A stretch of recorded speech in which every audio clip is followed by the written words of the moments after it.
Hello students, welcome back to Prepon. These days we are studying 50 series of Indian polity.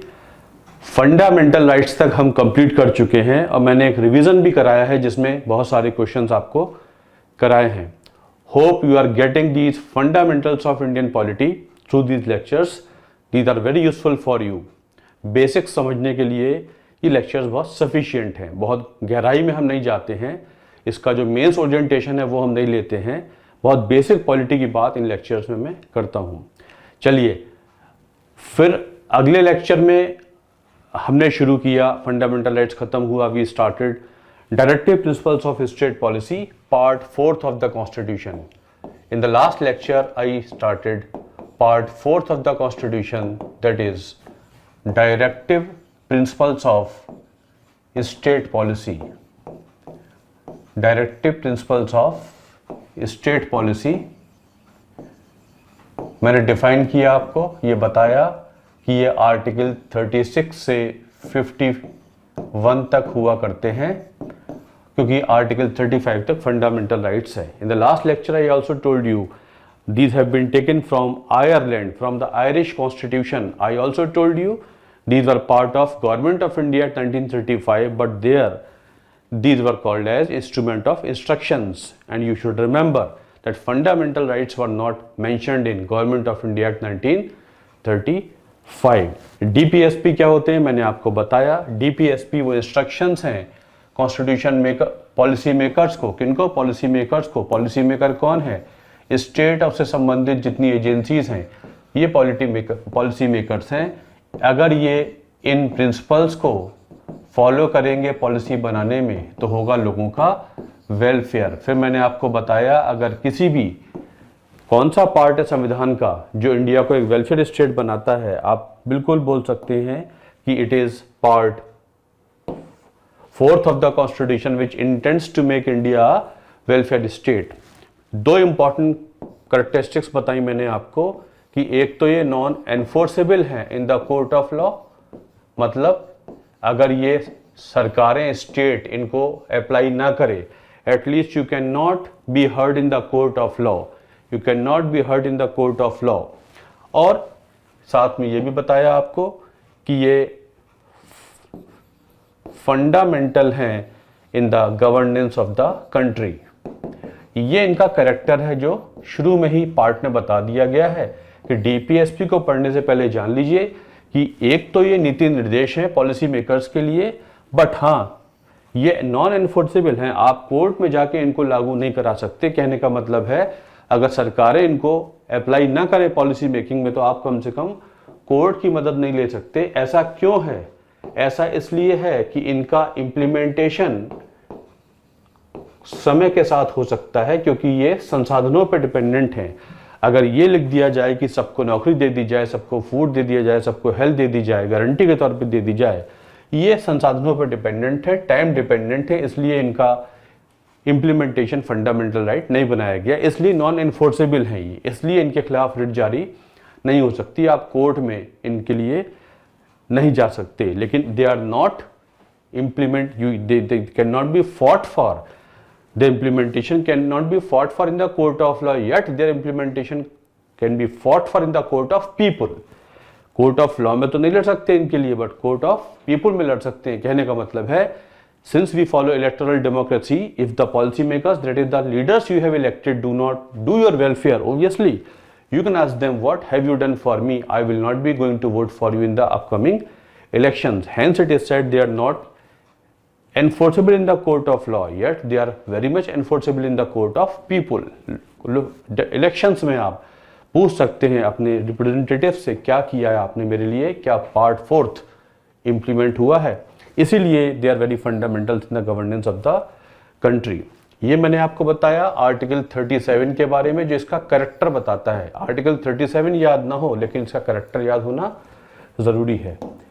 फिर मैंने आपको बताया कि इसका जो की एसेंस है, पार्ट 4th का जो की एसेंस है वो है कि स्टेट स्ट्राइव करे to do welfare of the people. लोगों का वेलफेयर करने का स्ट्राइव करे और लोगों को दे justice, social, economic and political. आपको याद होगा, ये मैंने आपको पिछले लेक्चर में बताया, छोटा सा रिवीजन करा रहा हूं। फिर आपसे ये पूछ लिया जाए कि justice, social, economic, political guarantee mentioned है कहां पर, तो आप बोलेंगे पार्ट 4 में मेंशन्ड है। और कहां मेंशन्ड है आप बताएंगे, प्रीएम्बल में भी मेंशन्ड है। इसका मतलब part 4 is basically amplification of the some part of preamble. Preamble में जो हमारी आइडियल्स हैं, आकांक्षाएं हैं, उनका एक प्रतिबिंब है पार्ट 4, तो उनका एम्प्लीफिकेशन है पार्ट 4। तो justice, social, economic and political हमको मिल जाए, और इनइक्वलिटीज जो व्यक्तियों के बीच में हैं और समुदायों के बीच में है उनको खत्म किया जाए, तभी हो पाएगा पूर्ण जस्टिस। ये उद्देश्य है। इससे कहते हैं आर्टिकल 38। आर्टिकल 38 इज बेसिकली, कहा जाए तो इसे कह सकते हैं सोल ऑफ पार्ट 4। पार्ट 4 की ये सोल है। क्या इसमें दिया होगा निहित है, ये यहां से पता लग जाता है कि अल्टीमेटली वेलफेयर करना है और ये देना है और इनइक्वालिटीज को हटाना है, चाहे व्यक्तियों के बीच में हो या ग्रुप्स के बीच में हो। ऐसा हो पाएगा तभी सबका विकास हो पाएगा। अब आगे आते हैं, जो आर्टिकल 38 में लिखा है, जो आर्टिकल 38 का एसेंस है, वही सब कुछ कंटेंट है फ्रॉम आर्टिकल 39 टू 51। मतलब article 39-51 amplify what, the essence of article 38। Article 38 में जो उद्देश्य है उसको एम्प्लीफाई करने का काम करता है आर्टिकल 39 टू आर्टिकल 51। यहां पर आर्टिकल्स बेस्ड क्वेश्चंस भी आ जाते हैं। फंडामेंटल राइट्स में कुछ फंडामेंटल राइट्स और डीपीएसपी में आर्टिकल्स बेस्ड क्वेश्चंस भी आ जाते हैं, तो आर्टिकल याद हो जाए तो अच्छा है। तो 39 से 51 बेसिकली आर्टिकल 38 में जो इच्छाएं जाहिर की जा रही हैं, जो नीति निर्देश दिए जा रहे हैं, उनकी और एम्प्लीफिकेशन है कि ये होना चाहिए। मतलब जिंदगी के ह्यूमन एग्जिस्टेंस के हर पहलू को बताने की कोशिश की गई है। अब इनको हम देख लेते हैं, सीधे यहां से क्वेश्चंस आते हैं। आर्टिकल 39 इसमें लिखा हुआ है, state should follow certain principles for policy making to be followed by the state. ध्यान दीजिएगा, 39 small a, citizens, man and women should have adequate means of livelihood। Short में बता रहा हूं आपको, सभी के लिए लाइवलीहुड के एडिकेट मीन्स हो, मतलब उनको ऐसे हालात पैदा किए जाएं, ऐसी पॉलिसीज बनाई जाएं कि सभी नागरिक, व्यक्ति हो, महिलाएं हो या पुरुष हो, सब अपने लिए इतना तो कम से कम पैदा कर पाएं ताकि उनका जो एग्जिस्टेंस है वो डिग्निफाइड कहलाए। मतलब हमें उनको वो काम देना होगा कि वो इतना कमा पाए मेहनत करके कि उनकी एग्जिस्टेंस को ह्यूमन एग्जिस्टेंस कहा जाए, एनुअल एग्जिस्टेंस ना कहा जाए। So state should provide all those opportunities and conditions so that people can earn sufficient for their livelihood is the uddesha of article 39 small a. Very important. Small b says that material resources of the community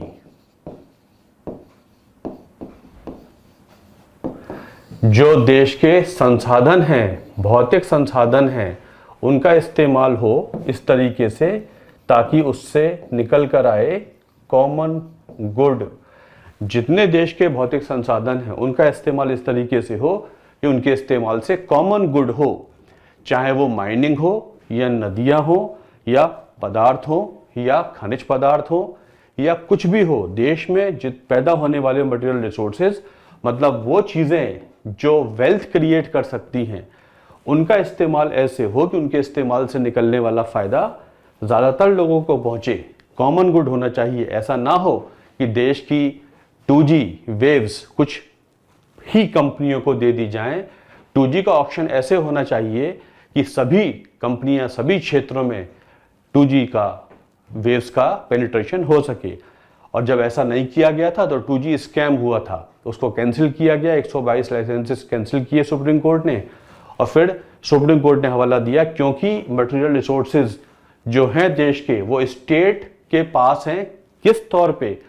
all the resources of the country are basically they belong to people only. जितने देश के संसाधन हैं वो लोगों के हैं। लोगों ने ट्रस्ट दिया है सरकारों को या सरकार को चुनकर भेजा है कि आप मेरे हिस्से, मेरे फायदे के लिए इन रिसोर्सेज का इस्तेमाल करें। तो ये पार्ट 4 कहता है इस्तेमाल ऐसे करें उससे निकलने वाला फायदा सबके लिए हो। जहां विकास नहीं हुआ है पहले वहां पावर प्लांट लगाएं, जहां पर इरिगेशन फैसिलिटीज कम है पहले वहां पर लगाएं, जहां पर ज्यादा हैं वहां बाद में लगाएं, क्योंकि ताकि सबका कॉमन गुड हो पाए। तो देश के संसाधनों का इस्तेमाल ऐसे हो जिससे सबका फायदा हो, कम का फायदा ना हो, ज्यादा से ज्यादा का फायदा हो। इसलिए जितनी पॉलिसी, एनर्जी पॉलिसी है, ग्रीन हाइड्रोजन है, रोड नेटवर्क है, जितने संसाधन जिससे लोग आय बना सकते हैं, पैसा कमा सकते हैं, वो देश के हित में इस्तेमाल होने चाहिए, सबके हित में इस्तेमाल होने चाहिए। सी कहता है इकोनॉमिक सिस्टम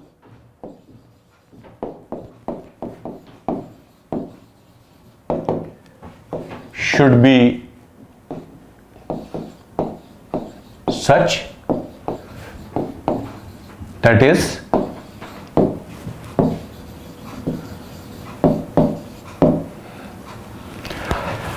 सी कहता है देश की आर्थिक व्यवस्था, इकोनॉमिक सिस्टम कुछ ऐसे चलाया जाए, देश की इकोनॉमिक पॉलिसीज कुछ ऐसे बनाई जाएं, चाहे वो रोजगार की हो, चाहे फूड की हो, चाहे सड़कें बनाने की हो, या पावर प्लांट लगाने की हो, या एटॉमिक पावर प्लांट लगाने की हो, या महिलाओं को नौकरी देने की हो, या बच्चों की एजुकेशन की हो। जितनी इकोनॉमिक पॉलिसीज है, चाहे पोर्ट डेवलपमेंट की हो, चाहे सिविल एविएशन की हो, चाहे वो टेक्सटाइल सेक्टर की हो, जितनी इकोनॉमिक पॉलिसीज हैं जिससे आय पैदा हो सकती है, वो कुछ इस तरीके से उनका बंटवारा हो कि ऐसा ना हो कि there is concentration of wealth in few hands, ऐसा ना हो कि लाइसेंसेज, ऐसा ना हो कि संसाधन कुछ ही लोगों के हाथ में सिमट के रह जाएं और उन्हीं का फायदा हो, सबका फायदा ना हो। बेसिकली जो अल्टीमेट आइडिया है, अल्टीमेट आइडिया ये है कि वेलफेयर ऑफ ऑल, उद्देश्य पार्ट 4 का वेलफेयर ऑफ ऑल है। अगर इकोनॉमिक सिस्टम कुछ ऐसे चले जिसमें कुछ ही कंपनियां हैं, कुछ ही बड़े बिजनेस हाउसेज हैं, उनके पास सारे लाइसेंसेस पहुंच जाएं, एलोकेशन उन्हीं को हो जाए, तो देश में सबका भला नहीं हो सकता। इसलिए इकोनॉमिक पॉलिसी बनाते समय कुछ ऐसे बनाएं कि पैसा कुछ ही हाथों में सिमट के ना रह जाए। पैसे का equitable distribution of wealth horizontally होना चाहिए, पैसे का फ्लो वर्टिकल नहीं होना चाहिए। अगर हम आर्टिकल 39B और C को एक साथ लें तो इसे कहते हैं डिस्ट्रीब्यूटिव जस्टिस। डिस्ट्रीब्यूटिव जस्टिस मतलब आर्टिकल 39B और C को फॉलो करेंगे तो ये हमको देता है डिस्ट्रीब्यूटिव जस्टिस, मतलब संसाधन का जो फायदा है वो डिस्ट्रीब्यूट हो रहा है, सभी के हित में इस्तेमाल हो रहे हैं। इसलिए 39B और C बहुत इंपॉर्टेंट माने जाते हैं। आर्टिकल 39B और C क्यों इंपॉर्टेंट हैं विज़ावी फंडामेंटल राइट, ये मैं आपको आगे बताऊंगा। ये बहुत इंपॉर्टेंट माने जाते हैं आर्टिकल 39B-C। अगर कभी क्वेश्चन आ जाए which of the following two provisions of the constitution ensure distributive justice or aimed at establishing distributive justice, your answer should be article 39 small b 39 small c। ये distributive justice की बात करते हैं कि जितना भी फायदा संसाधनों के इस्तेमाल से हो वो सबके फायदे के लिए हो। मटेरियल रिसोर्सेज कॉमन गुड करें और इकोनॉमिक सिस्टम ऐसे डिजाइन किया जाए कि पैसा कुछ ही हाथों में से सिमट के ना रह जाए, पूंजीवाद ना हो, समाजवाद स्थापित हो।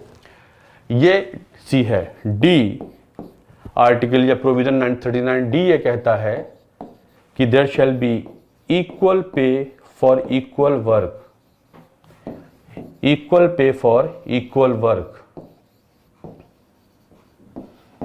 उतने ही काम के लिए उतना पैसा दिया जाए। 39 स्मॉल डी, उतने ही काम के लिए उतना पैसा दिया जाए। काम में फर्क है तो पैसा ज्यादा कम हो सकता है।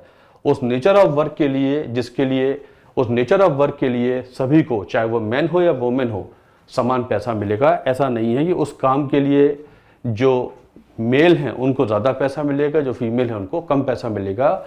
इस क्लॉज से जेंडर जस्टिस भी निकलता है, 39A से भी जेंडर जस्टिस निकलता है और 39D से भी जेंडर जस्टिस निकलता है।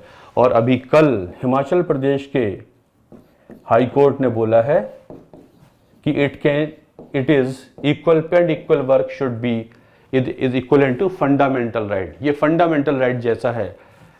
Yesterday only Himachal Pradesh high court ने बोला है कि ये फंडामेंटल राइट जैसा है, उतना ही काम के लिए उतना पैसा दिया जाए, ऐसी पॉलिसीज बनाई जाए। 39E says that health and strength of men, women and tender age of children, छोटे बच्चे, should not be abused and they should not undertake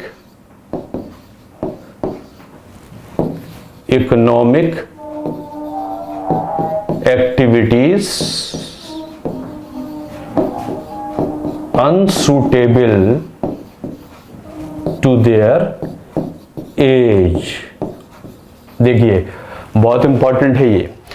39E कहता है कि मेन, वीमेन और छोटे बच्चे, इनकी हेल्थ स्ट्रेंथ एब्यूज ना हो, एक्सप्लॉइट ना हो, इनसे वो काम ना करा जाए और एब्यूज ना हो, और साथ साथ ऐसा भी इंश्योर किया जाए कि इन लोगों को वो काम ना करने पड़े जो इनकी एज को सूट नहीं करते। मतलब हम ये कह सकते हैं कि चाइल्ड लेबर को हम बंद करें, ऐसी पॉलिसी बनाएं, यहां से भी निकल सकता है। फंडामेंटल राइट के नाते आर्टिकल 24 से निकलता है और डीपीएसपी के नाते आर्टिकल 39E से निकलता है।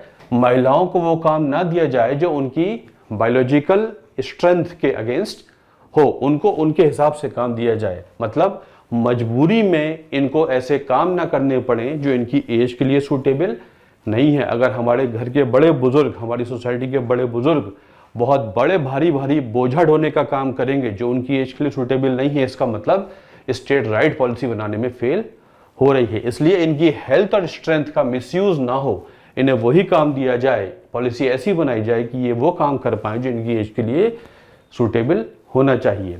ये उद्देश्य है 39E का, वेरी वेरी इंपॉर्टेंट। यहां से चाइल्ड लेबर को बैन करने की पॉलिसी बनती है। जो बड़े बुजुर्ग हैं, महिलाओं के लिए स्पेशल पॉलिसी बनाई जा सकती है कि ये काम महिलाओं के लिए हो सकते हैं, ये काम बुजुर्ग के लिए हो सकते हैं, मेन के लिए हो सकते हैं। यहाँ से हम ये भी कह सकते हैं कि जो स्कैवेंजिंग का काम होता है, जो गटर या सीवर वगैरह साफ करने का काम होता है, उसकी भी पॉलिसी ऐसे बनाई जाए कि उनकी जो हेल्थ है उस पर असर नहीं पड़ना चाहिए। इसलिए ये काम विदेशों में तो मशीनरी से होता है, इंडिया में अभी भी मैनुअल स्कैवेंजिंग होती है, जिसके खिलाफ बहुत लंबे समय से एक आंदोलन भी होता रहता है, अखबारों में आता रहता है। क्यों ना विदेशों की तरह मशीन से काम कराया जाए। मैनुअल स्कैवेंजिंग का काम आर्टिकल 39E के अगेंस्ट बिल्कुल जाता है। साथ साथ article 21 right to dignified existence के अगेंस्ट भी जाता है। तो ये सब बिल्कुल इंटरमिंगल्ड हैं, एक दूसरे के पूरक के तौर पे काम करते हैं। ये 39E है। 39F ये कहता है, ये आर्टिकल्स हैं, इनका कंटेंट बहुत इंपॉर्टेंट है आपके एग्जाम के लिए, आप इन्हें समझ लेंगे तो आराम से कर पाएंगे एग्जाम में। ये कहता है children should develop in healthy manner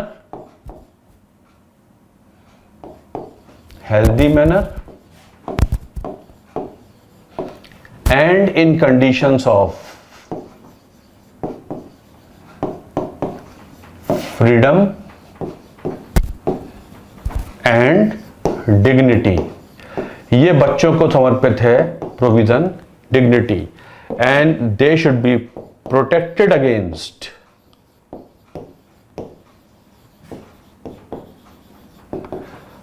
moral and material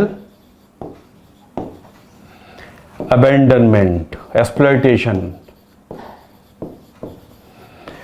बच्चों की बात हो रही है, यही फ्यूचर है इस देश का, जिनको हम डेमोग्राफिक डिविडेंड कह देते हैं। भारत में सबसे ज्यादा यंग पॉपुलेशन आने वाले सालों में आज भी है और होगी। इस फ्यूचर को संभाल के रखें, उनका डेवलपमेंट हेल्दी मैनर में हो और उन हालातों में हो, फ्रीडम में हो, डिग्निटी में हो, उनको सारा फ्रीडम मिले, अपने तरीके की पढ़ाई कर पाएं, स्पोर्ट्स में आगे बढ़ना चाहें तो स्पोर्ट्स में बढ़ें, उनका एक्सप्लॉयटेशन ना हो, चाइल्ड एब्यूज ना हो, उन्हें सही शिक्षा दी जाए, डोमेस्टिक एब्यूज ना हो, उनके ऊपर प्रेशर ना डाला जाए। इस पे एक बहुत important national action plan for children वो पॉलिसी भी बनाई गई है, जिसमें 4 पिलर्स हैं, वो मैं आपको आगे कभी बताऊंगा अलग से।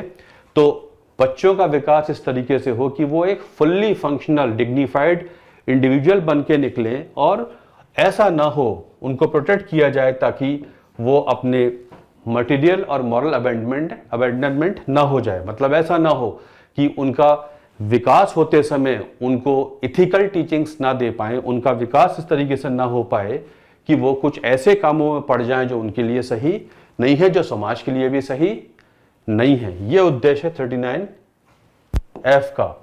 सो this is article 39 which is very very important. ये आर्टिकल 39 पहला वो प्रोविजन है जो बताता है चाहे महिलाएं हो, चाहे बच्चे हों या बड़े बुजुर्ग हों, सबके लिए उनके जीवन यापन के साधन पूर्ण होने चाहिए, उनका विकास ठीक से हो, सबके लिए पैसा बराबर बटे, देश के संसाधन सबके लिए एक से इस्तेमाल हो, सबको ज़्यादा से ज़्यादा फायदा हो, और एक्सप्लॉयटेशन, चाइल्ड एब्यूज चाहे महिलाओं का हो, बड़े बुजुर्गों का हो या बच्चों का हो, वो होना नहीं चाहिए। अगर हम यही सब देख लें तो हम देखेंगे कि हम बात कर रहे हैं सोशल जस्टिस की। पूरे समाज को न्याय मिल जाए, अगर 39 पूरा का पूरा 39 आर्टिकल पॉलिसी मेकिंग में इस्तेमाल हो जाए तो सबको पूर्ण न्याय मिल जाए, ये उद्देश्य हुआ करता है। दिस इज आर्टिकल 39, जिसके क्लॉज भी इंपॉर्टेंट हो जाते हैं। आर्टिकल 39 कैपिटल ए, ये यूपीएससी एग्जाम में अक्सर आ जाता है कि it was added by which amendment. आप बोलेंगे 42nd अमेंडमेंट एक्ट 1976 से ये ऐड हुआ था। ये कहता है there shall be equal justice and free legal aid, सबको मिले बराबर न्याय, सबको मिले बराबर का न्याय। इक्वल जस्टिस मिलने की वजह कम से कम उस व्यक्ति का गरीबी ना हो, उस व्यक्ति की इलिटरेसी ना हो, किसी तरीके की डिसेबिलिटी ना हो। मतलब कहने का यह है कि न्याय महंगा नहीं होना चाहिए, कोर्ट्स की फीस ज़्यादा नहीं होनी चाहिए। अगर कोई व्यक्ति गरीब है, वो अपने मुकदमे में डिफेंड करने के लिए वकील नहीं ले पा रहा है, वकील नहीं हायर कर पा रहा है, इसका मतलब theory of natural justice violate हो रही है। और थ्योरी ऑफ नेचुरल जस्टिस ये कहती है किसी को भी बिना सुने सजा नहीं होनी चाहिए, nobody should be punished unheard.